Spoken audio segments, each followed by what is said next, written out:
Good afternoon, I'm Guilain Briand, Director of System Engineer for Canadian Operation, and I will talk to you today about Identity Manager, which is a great solution for guest access and onboarding of people on your network. So there's a few approach, right? There's the hands-off approach where IT does nothing and let the user figure out how to get on the network and configure their device and etc. We know that most users are not, well, a lot of users would not really be capable of doing that, especially when it gets complex. Then you might go a step further and say, well, okay, we're going to provide scripts or document that describe procedure on how you can do your onboarding and configure your laptop of a given flavor to go onto the secure network. And then you start to have hands-on, especially in education. You can see on campus, when the campus start, you might have a few volunteer students that are helping others to actually get onto the network. And then you can grow your own solution, but that requires maintenance of code, etc. And finally, well, you can go fully automated, like we just saw from Chris' example, and you have third-party solution, or you have fully integrated third-party like IDM and integrate that with your wireless LAN infrastructure. And that tends to work a lot better. What you'll be surprised to hear is that Identity Manager actually works well on both wireless and wired network. So very often you have those conference room or room that you'd like to have exactly the same portal, exactly the same experience for your guest user. Well, you can easily do that with Identity Manager. You support both wireless and wired. We're vendor agnostic. So regardless of the scenario and your existing customer, you can install IDM for those competitor network as well. And we support pretty much all device, iOS, Android, Windows, and Apple, and of course some Unix. And definitely now you're allowing all the different user, you can make decision policies, you can onboard them easily, and based on location, you could actually give them different support. So what is Identity Manager if we look more deeper into it? Well, there's two components to it. The Guest Connect, which is the module that allow you to get your guests connected, either by self-registration, so they can come in and create their own account. You can have a sponsor where each member of your organization, if they're in the right group of AD, would be able to create a visitor or a guest as you're visiting them. And it's also a very professional portal that you can give a web page to a given user based on his language of his browser, based on location, based on time of the day, based on operating system. You can even give a splash page to maybe Android device, say you're not allowed on the network, right? Or those kind of thing. And then you have the SmartConnect portion, which is the onboarding. How do you get all your staff onto the secure network without having to write procedure and help them? And as Chris just described in his perfect example, they just need to log into the secure network. They type in their credential, and automatically based on some criteria that you trigger, you move them and you configure their device automatically to go onto the secure network. So essentially it's a portal that supports multi-language, it's a wireless and wired support, highly customizable portal, and credit card payment works, PMS integration. I don't know if some of you works in the hospitality, but property management system integration. So if you're in a little hotel, you could use IDM to integrate with that. Now, did you guys build this all in-house, or are you OEMing any of it? It's all a Meru product. Okay. So the network topology, if we just have a quick step through a typical case, so you have all your existing Active Directory, radius, and service. You have your wireless access point going to somehow a controller, Meru Identity Manager that could sit completely out of band, router, firewall to the internet. So user number one comes in, hits the controller, Identity Manager detects where that user is located, what browser he's using, what device he is, so we push a page that is customized to his device and his own location, or maybe even on time of the day or day of the week. The user exists in Active Directory, so he can click on the Login tab, enter his credential. It's validated against Active Directory. If AD says, yeah, it is a valid user, based on his group and etc., you might push different policies and allow him to get access to his student network. Another guest comes in, it's a parent or simply a guest visiting. we detect a completely different browser, device, or even location. So in this case, he's in a different school. So obviously he's receiving, even though it's on the same network, he's receiving a different page that is customized to the local that he's in. He does not have a credential in AD, so he will click on self-service. And this is where in self-service you can actually have credit card, self-registration. We'll see a little demo after where you can even send to SMS. So I type my cell phone number and I receive my credential on my SMS. So creates his account. Boom, the user is allowed to be connected, internet only. And because the solution is completely out of band, and that I have captured the information, I can do a further integration to my firewall and say, well, I'm going to use my firewall now and send syslog information of what is happening with this client. Now, because I have the same IP address that I know that the user has, IDM can consolidate everything into a single report so that in 6 months from now, if I need to find out what a specific user did on the time of the day, I have where he was connected, his IP, his MAC address, logging time, duration, transfer, upload and download, and I also have all the site that he went to if my firewall supports such layer 6 and 7 information. As we mentioned previously, we support many types of database or backend, Active Directory being the most often used for people that work into the organization.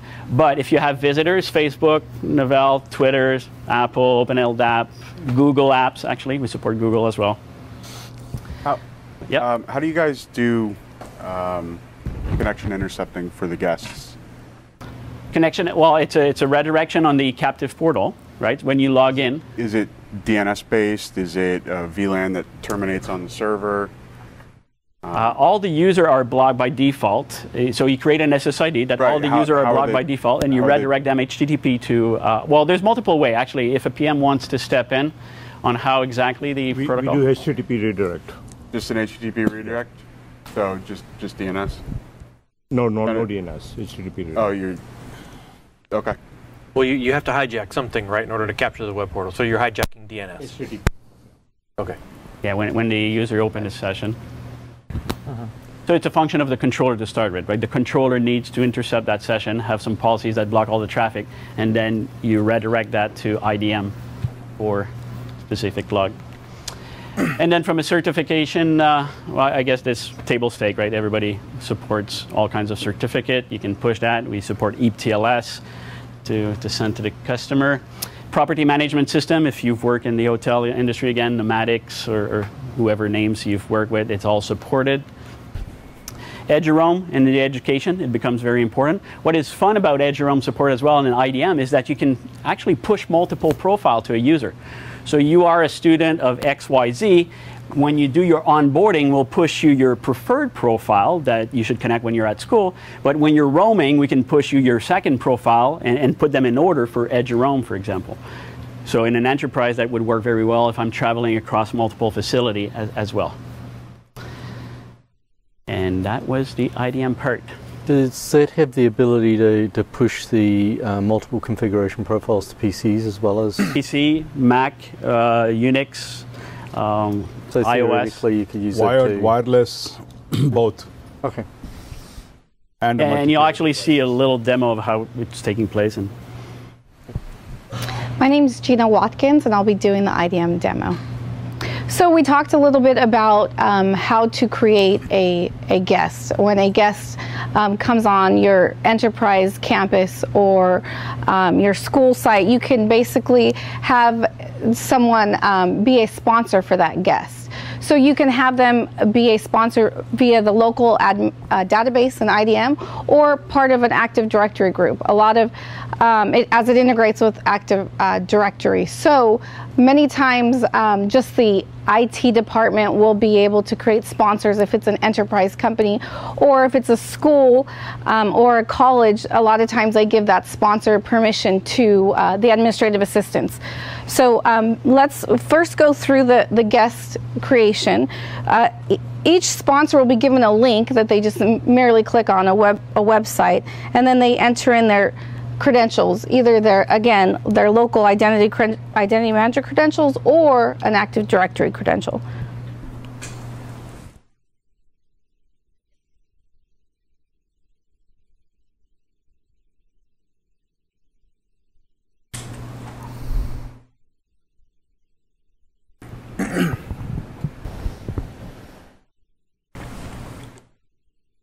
So a very creative page here pops up, and you can create a single guest account, you can create multiple guest accounts, and all of these pages are actually customizable when you configure the identity manager. You click on here. Here I have it set up where I'm actually going to give the user a username, but you could have it create the username based on the first name and last name, and then create a random account. But we're going to just, for test lab purposes, create a guest account. So this is the management interface, not the not what the client would see, right? This is the sponsor portal. Okay. Yes. So the employees are now creating guest users to get on your guest network.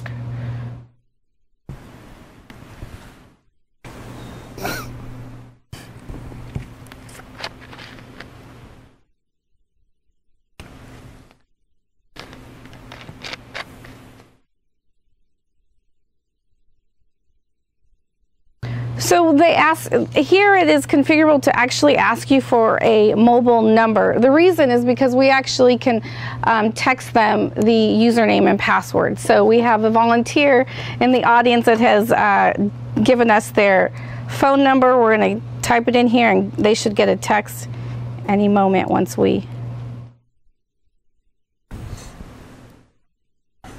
You can see there's different fields that you can actually fill out. You can do the time zone, you can do a default guest role. These are all configurable based on the requirements of the company. Do you guys take care of the SMS gateway portion, or do I have to have my own SMS? So you do have to have your SMS. Yeah, we go through multiple SMS providers using the...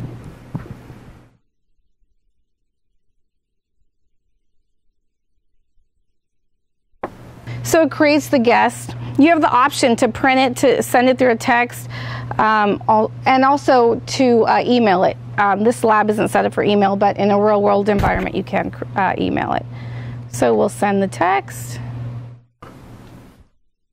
and let's see if he got it.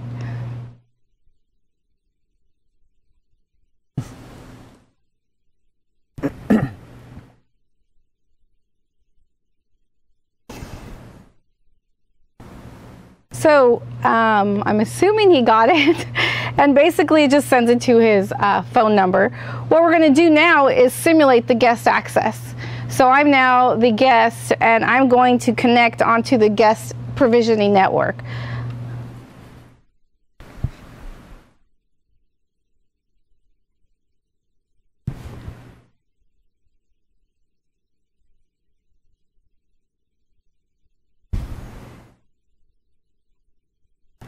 So as you can see, it connects. It's going to say it needs more information. You have to then open up your browser, and it points you to a captive portal that gives you options on how you want to log in. Because we just created a guest user through Sponsor Portal, we're going to enter in those guest credentials, but then I'll go through the other options with you.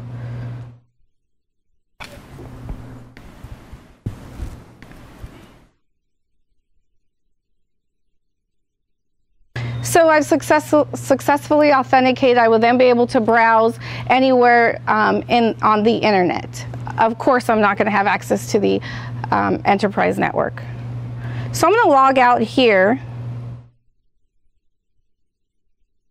And basically, if you can create your captive portal any way you prefer. Everything is customizable.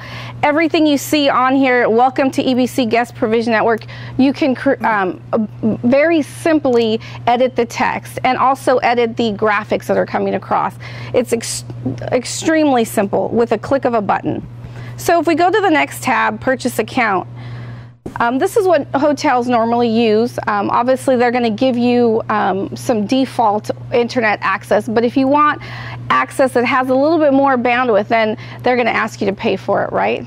So, as we know, everything is about getting paid. So, it's not a bad thing. It's actually a great feature to offer. So, we're going to just simulate a credit card being entered in here and getting the access.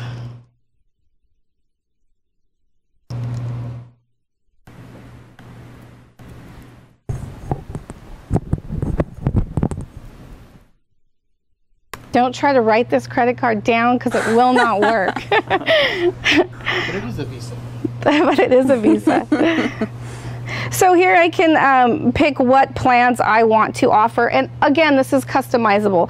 So you're going to create the text that's inside of there. Of course, I'm going to want the gold plan. My credit card did not work. Your credit card denied. Oh, sorry about that. Expiration date. Delete that out of the video, please. Just kidding. All right, so you see here that it gives you a username and password. You can then log in, and you would have a certain amount of bandwidth allocated to you.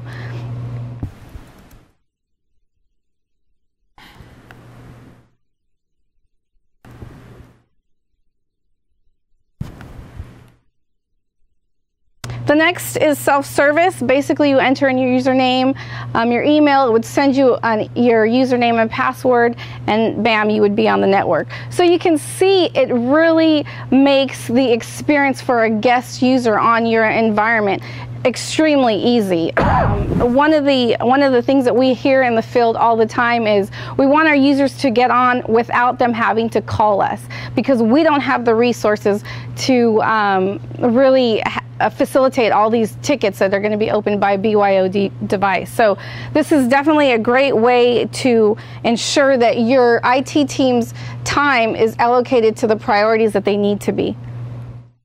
The next thing that we're going to show you is actually the SmartConnect process. So along with guest BYOD, you have your employees that need to get on, and as we know, enterprise can vary from 30 users to 3,000 users in a campus. And the IT team does not have the time to go and manually touch all of these devices. As Chris was saying, they basically went from having a no security, which is what PSK is, right, to having 802.1x. So what we do basically is allow the users to get, the employees to get on a guest provisioning network. Then it will go through the process of SmartConnect. It will then transfer them automatically over to the 802.1x secure network within, we'll see, maybe 25 seconds. So for our demonstration purposes, I'm going to connect to a different SSID.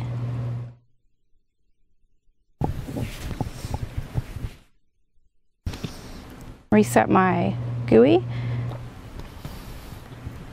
And here we go. So we're going to enter in basically their Active Directory credentials. And let's see here.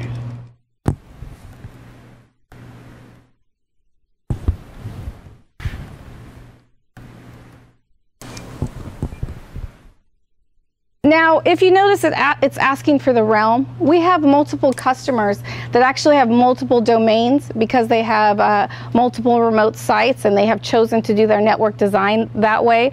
So you have the ability to actually choose which domain you want, but it's also configurable to go through, in the IDM, it will go through all the domains until it reaches one that's correct. So in case your user doesn't know which domain to connect to, the IDM will be able to connect to whatever's on that list. We'll go down the row of all the domains there. So basically, you get a next page that says, would you like to configure SmartConnect?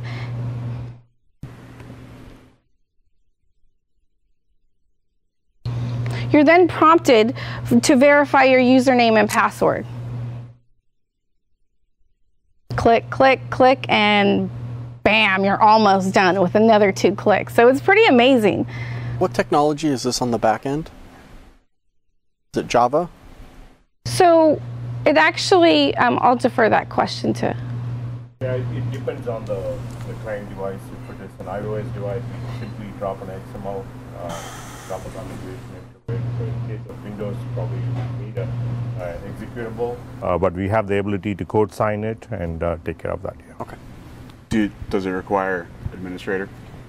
No, you don't require the administrator. Yeah. So I'm going to click connect here, and then we're going to go down here and see that your I'm now being disconnected, and I am now transferred automatically to the secure network. I mean, that if I wasn't giving you instruction, it would take 15 seconds. So and you can also prompt in the configuration of SmartConnect where you want their next page to be, and we configured it here to come back to our glorious website here. Does it do other things besides just configuring the wireless, or is that the only thing that it'll do? Will it, like, if they didn't have antivirus, for example, would they install antivirus? No, unfortunately, we do not have the ability yet to check, you know, what's on the device, if they need antivirus or anything like that. Correct? Yeah, we don't do any posture. Yeah. So it's basically an onboarding feature. It makes the onboarding process much simpler and allows the user to be able to do it without having to call and get a ticket for the IT team. So the last thing, also, I'm not going to show it to you, but I want to mention you're able to do this on all of your mobile devices, and the captive portal that comes up is customizable for your mobile devices. So it's, you know, you don't get some page that you can't view because the graphics are too big, right? So everything's customizable. The last thing I want to show you is basically the ability to customize the portals based on location, and the ability for IDM to read the browser, see what the language is, and then create a different captive portal for that. So what I did is we are going to actually go back to employee.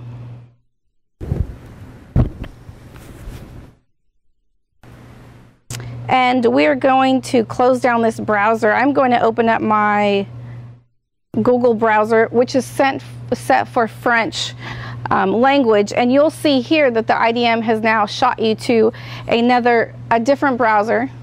Don't ask me how to say any of that because I don't know. So you're basically, what we're trying to show you is the ability to customize the captive portals so that each employee sees the captive portal that they should be seeing based on their location, based on other criteria, IP addresses.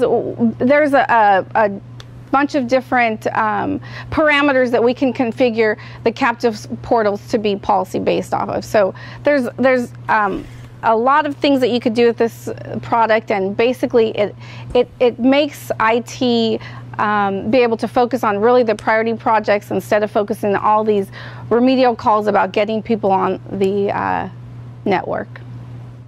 Any questions? Back to Chris's question, though, about the ability to do things like check for antivirus, turn on the firewall, toggle, that sort of thing. And this is kind of a trade-off to bringing anybody on regardless. And then your next statement is to reduce IT staff time. You might be inviting a whole bunch of problems on the network by not having a little bit of a picket fence there. We do integrate with NAC. That question. Okay. The product is designed for onboarding today. Yep. What you're asking for is essentially places where we want to take it to, right? It Sure. solves a critical need. It's platform agnostic. It works with any wireless vendor. So if you look at salient features, I think those would be it. Works with Jerome, works with PMSs, works with Facebook login. So you can see the evolution of the product. And the product has been around for quite a while. It was a company acquisition that we did a few years ago. And it's going where it needs to go. So which NAC solutions do you integrate with? What is the question? What NAC solutions do you integrate with? Which NAC solutions do we integrate with? Meru, we interoperate with a number of NAC solutions, including Bradford.